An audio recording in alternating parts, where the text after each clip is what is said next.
Hi, my name's Dave.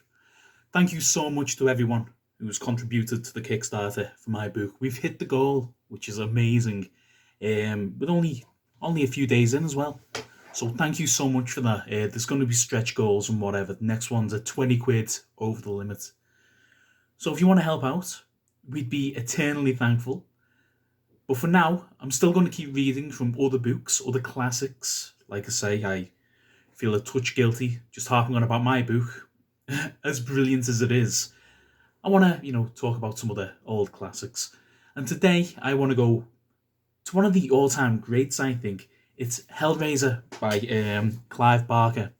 Now, you might know it from when it was turned into a film called Hellraiser 8, hellworld.com. The fella with the pins in his head and he kills Superman with a fridge because he goes on a bad website. But anyway, the book's a lot different, and I'd like to do a little reading for you now. This is right at the beginning, when a fella called Uncle Frank opens the box. So let's begin. Uncle Frank was in the attic. The lights were off. He had some candles set up around him for ambiance. He had some smooth jazz playing on the radio in the corner, as were the instructions from the old Oriental man he bought the box off. It was written in the 80s. You have to excuse some of the archaic terms. His fingers slid across the smooth bronze of the box, and he fingered its contours. He was a horny fucker, Uncle Frank. Everything was about sex with Frank, and he probed the box and licked his lips, eager to taste the pleasures of the Cenobites. Again, the fellow who sold him the box told him that if he managed to open the box, there'd be some pleasures for him, pleasures beyond his wildest imaginations.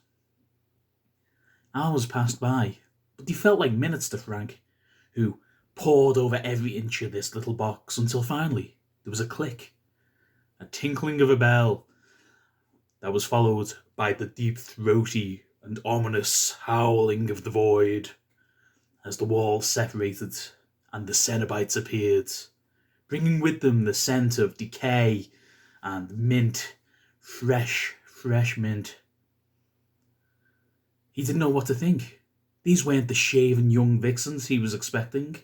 No, it was a tall scouse fella with pins in his head. He said, "Hello, I'm Pinhead, and I'm here to give you experience beyond your wildest imaginations." Frank was made up, pulled down his kecks immediately. "Ah, a feisty one," Pinhead said, and threw something on the floor. Frank didn't quite understand what he was seeing at first, as 17 king-sized Mars bars clattered onto the floorboards before him. Again, remember, it's in the 80s, before Jamie Oliver ruined everything. You get big, giant fucking Mars bars like that. "What's this?" Frank said. "The Mars bars," Pinhead said. "Unwrap them and begin to feed them up your anus." Frank didn't know what kind of world of pleasure he was getting into, but by the time the sun rose, he knew all the majesty that the Cenobites had to offer him, as they kept giving him larger and larger things to shove up his arse. Look, Clive Barker is a bit of a pervert, alright. That was Hellraiser. I'm glad you enjoyed the reading. I enjoyed reading it for you. Again, check out the Kickstarter and take care. See you later.